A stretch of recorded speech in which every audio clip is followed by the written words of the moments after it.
What's going on, everyone? So I talked about the latest news yesterday in regards to the Washington Wizards, and that seems to be the trade most likely to happen for the Los Angeles Lakers. Got a lot of comments from people that are not happy about that do not like the idea of Malcolm Brogdon, Kyle Kuzma, and Jonas Valanciunas. So I wanted to kind of break it down more in depth and kind of touch on some of the points, some of the consensus that I saw in the comments, kind of maybe change some people's perspectives a little bit. I want to start by, it's not my favorite trade by any stretch of the imagination. There's several other options out there that I would prefer, but it's piecing it together. A couple things about that. One is what is realistic and available. Washington is probably the most realistic and available trades, right? Portland, I'd rather have Robert Williams and I'd rather have Jeremy Grant than Kyle Kuzma and Jonas Valanciunas, but right, the asking price for Jeremy Grant just isn't worth it right now. And Robert Williams, they want a first two. It's too much right now. It's not worth going and giving up everything for that because you need some other pieces. Also, Jeremy Grant's contract is not good, right? The Brooklyn Nets. Now, if you get Cam Johnson, sure, absolutely. That's probably my favorite target as far as the wings go. However, as soon as the Thunder got into the conversation, that's it. You can kiss the idea of Cam Johnson goodbye. Even the Warriors are supposedly interested in him, and they could just put together a much better package. I don't think Cam Johnson is going to be realistic for the Lakers. Never say never. It's always possible. But Brooklyn also kind of seems iffy on trade. Like, unless they get some, like this is the package we want.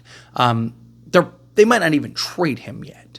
Now, Dorian Finney-Smith and Day'Ron Sharpe would be great. I'd actually prefer Day'Ron Sharpe over Valanciunas, right? So could you maybe get a Malcolm Brogdon and a Kyle Kuzma and then go get a Day'Ron Sharpe? Sure, that's always a possibility. But you got to keep in mind, it's harder to get multiple deals done than it is just everything in one lump sum. It's easier to work with one team, especially one that you've built a rapport and relationship with, rather than like, okay, well, now we got to work with this team and then this team and then this team. Personally, I would prefer, you pluck, a piece from each team and you get 3 or 4 guys, right? Like that would be ideal. You get a Dorian Finney-Smith, you get a Jeremy Grant, you get a Walker Kessler, right? Ideally, like that would be ideal. That'd be great. Then bring in, a Markelle Fultz or whatever as your backup point guard and let's go, right?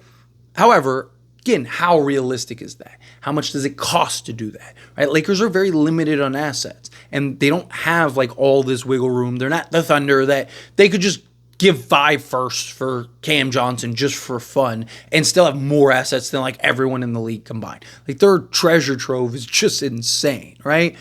But getting to the actual players themselves, right?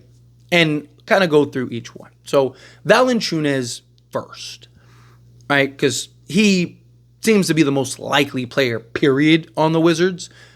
Valanciunas as your starting center, not it, right? One of the biggest things that I see so many people talk about is Lakers played him off the court. He's a guy that's going to get played off the court, doesn't give you the defense, all of that. And I get that. I get us as Laker fans watch the Lakers mosey him off the court, right? But here's the thing.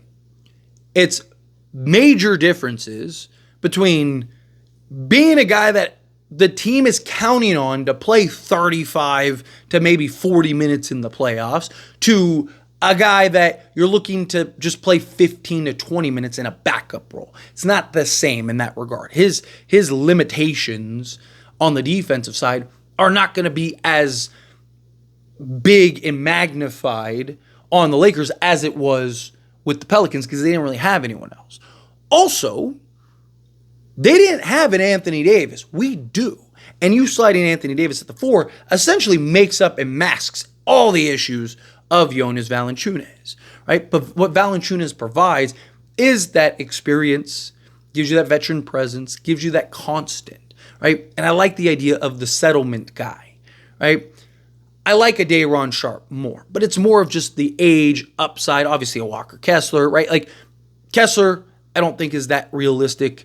Day'Ron Sharpe, I do think is realistic, but like, what is the asking price and compared to Valanciunas? Again, it's about what's realistic and what's available. Valanciunas is a guy that I do think is realistic, is available, and won't break the bank to go and get him and acquire him. and he slots in, and he gives you that bench scoring that the Lakers have desperately needed. Talk about a guy that gives you a double-double in 20 minutes a night. Dish out a couple assists, right? Yeah, he can stretch the floor. He's not this he's not Cat, right? He's not Karl Anthony Towns shooting the three ball, but he can stretch the floor a little bit. His issues are not going to be as bad, right? Malcolm Brogdon. The only issue with Malcolm Brogdon really is his injury history, right? How many games can he give us? Healthy, he's everything this team needs. Everything, right? A big, physical, athletic guard.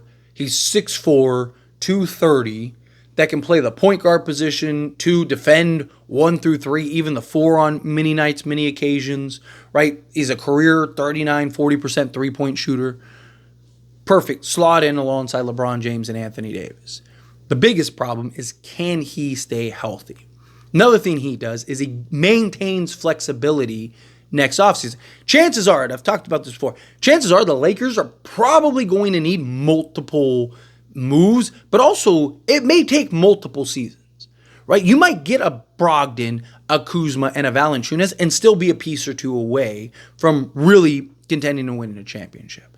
Well, LeBron James could take a vet minimum if he wanted to. He's not going to do that, but he was willing to take $20 million less last offseason, right? Or up to as much as $20 million less. He'd probably do something similar this upcoming offseason if you can get that guy or two. The problem is the Lakers didn't get that guy or two, right? So if you can get that guy or two that can come in and slot in and play and kind of now elevate the ceiling enough, well, then great. Well, also, if Malcolm Brogdon, you can go from $22.5 million to, say, Gabe Vincent's money, say 2 years, 3 years at, $30 million or something like that, right?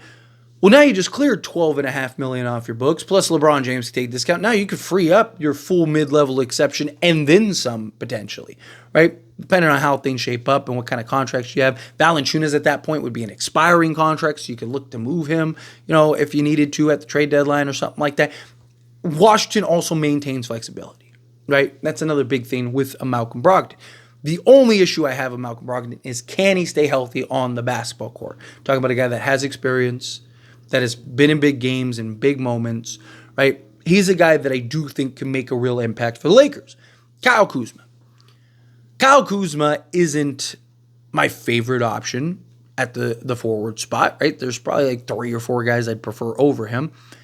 Now, Kyle Kuzma, however, probably the most realistic out of all. Now, we could probably get like a Dorian Finney-Smith or like a Cody Martin or something, but to me, that's a secondary wing, right? Like Kyle Kuzma and Jonas Valanciunas is better than Day'Ron Sharpe and Dorian Finney-Smith.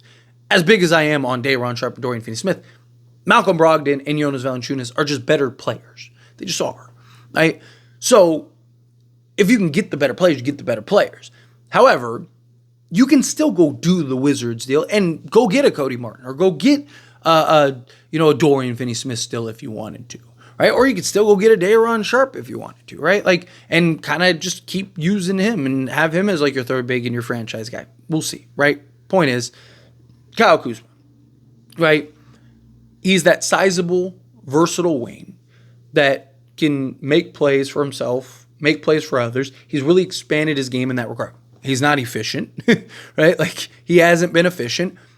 But it's also, again, very different when you're the guy on Washington and you just get the shot chuck and you're on a bad team and no one cares and you can take 20 attempts a game just like throwing shots over your head and stuff and just being silly with it, to like, okay, I'm the third guy alongside LeBron James and Anthony Davis. We're trying to win a championship. I need to buckle down. I need to be better selective with my shots.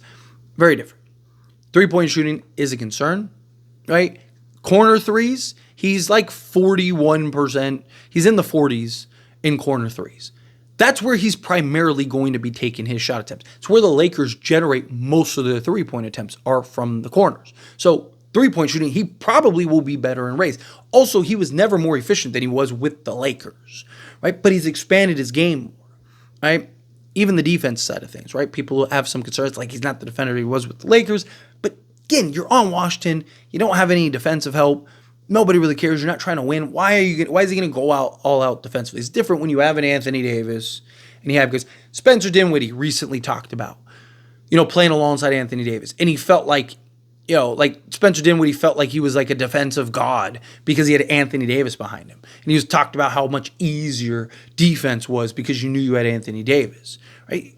He impacts, he helps things. And especially if you can get multiple guys and the team's buying in on defense and LeBron and AD and, everybody that's on the court at the time, Max Christie, right? These guys are buying in defensively. You have no choice but to buy in defensively, right? So I'm not as worried about that. Again, they're not my favorite options, but I think they're the most realistic. I think it's the most likely.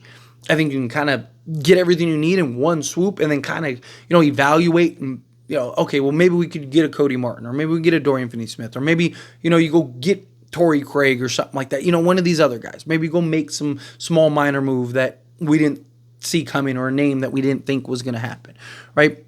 It's about what's realistic. And the question you have to ask yourself is, would you rather have the Wizards trade or would you rather have no trade? Because that could be the options here. And me personally, I would rather have the Wizards trade than no trade. Last little kind of point of contention is contention, right? Like, would the Wizards trade, say full package, Brogdon, Kuzma, Jonas Valanciunas, would that make us a title contender? On the surface, I think you need another piece or two. Maybe not a huge piece. But like I said, you go get a Dorian Finney-Smith or, Cody Martin and then bring in like I said, Markelle Fultz and Elfrid Payton, something like that. You could be there. But they may end up being there just with that, right? You never know how something's going to work until it works, right? You don't, like, on the surface, again, Kyle Kuzma's not the ideal target. But what if he really does buy into that 3-and-D role? Right? What if he's like, okay, like I'm here with the Lakers, get to be the third guy. Also, he'd probably get a little more expansion to his role than he did the first go around, right? So, but what if he really does buy in? And he's committed to the defensive side, helping rebound, right? Being that third guy, hitting shots, corner threes, all of that. And then Malcolm Brogdon stays healthy. And the defensive guy that we know he can be. And he's hitting the open three. And he gets back up to 40% from three. And, you get Valanciunas. And he's giving you a double-double off the bench. And then you get Christian Wood back. And you bring in a Fultz or, Elfrid Payton. And it very well could be. Look at Dallas. No one thought, Dallas fans didn't even think that Daniel Gafford and PJ Washington was going to be the thing to take them from, are they even going to make the play-in, to they're in the NBA Finals, right? Like 2 seasons ago with the Lakers, nobody thought like, oh, that trade is the thing that now takes them into the conference finals, from 2-10 to conference finals, right? But it just worked. It gelled. Teams weren't expecting it. Teams weren't ready for it, right? Like, I say it all the time. Don't underestimate the value of a player or two. This is basketball. It's 5-on-5, right? You make one upgrade to your starting unit. It can be the difference between, Lakers inserted Max Christie in the starting unit, who's a rookie, or not a rookie, but third year. It's basically his first year, like first real year, right? And Lakers, during that stretch, during that 6-game period, #1 defensive rating in the league. Because Max Christie's impact in defense and stuff, and everyone else was buying in, and it becomes contagious, right? Like, again, you go get a Kuz, you go get a Brogdon, you go get a Valanciunas. Not my favorite options. However, the collectiveness of that, paired with the other guys we have remaining, LeBron, AD, Reeves, right, Christie, Connect, like these guys, right? Like, yeah, you bring in a Fultz, whatever, right? That collectively could be the difference. And then you could be off to the races. You blink and all of a sudden Lakers are in the conference finals again, or they're are in the NBA finals. Right? Lakers aren't that far away. Like, there's no juggernauts. Right? Like, I don't like the Lakers' chances, right? I've maintained that all season, right? I wouldn't be, no one would be shocked if they won. They got LeBron James, Anthony Davis. However, no one would count on it. No one would bet on it, right? Like, so, to me, it's like, if you get the pieces, see what can kind of become of it, especially if you can do it earlier rather than later, then now you have time to kind of reevaluate and see, okay, like, what else do we need? Is this enough? Is it not? Right? Okay, we could use another 3-and-D wing off the bench. Okay, cool. Here you go. Boom. There's that. Right? Like, it gives you just time to kind of figure out what you need to figure out while improving to make you better. The Wizards trade makes the Lakers better. It does, without a doubt. The question is how much better, right? But again, what are the other options? And at what price, right? And again, how realistic it is. Like I mentioned earlier, would you rather have no trade or the Wizards trade? Give me the Wizards trade. I'd rather take my chances. Still maintain some flexibility, still have opportunity to make other moves and do other things. You're not giving up both firsts for Kuz, Brogdon, and Valanciunas. Probably you probably have to give up one protected first, maybe a pick swap, something like that, couple seconds, sure. But then you'd still have another first, and you'd probably still have some other pieces, and you'd go make another move, right? That would be ideal. But anyway, as always, this is a discussion, and I pass a question on you. Let me know your thoughts and opinions down in the comments below. What do you think? How do you feel? What are your thoughts? Do you agree with me? Do you disagree with me? Do you kind of come around a little bit to it? Do you think that, like, yeah, like, you know what, they could maybe work? Like I said, I'll go in depth into the pros and cons with these guys if they end up pulling off the trade, right? Don't want to kind of jump the gun yet because we'll see if they actually get the deal done or they actually get the trade done. But once they do, like if they go and get Valanciunas, we'll really break down all the pros and cons of Valanciunas and kind of cover ways that he impacts and doesn't. But no, all these guys would help. All these guys would impact and make this team better. But again, how you feel, whatever your thoughts are, love to hear it. Let me know down in the comments below. That being said, if you haven't liked this video, hit that like button. Helps me a lot. So we enjoy these types of videos, and I truly appreciate it. Not subscribe channel, hit that subscribe button. Turn on the bell notifications. Appreciate y'all. See you in the next one. Thank you.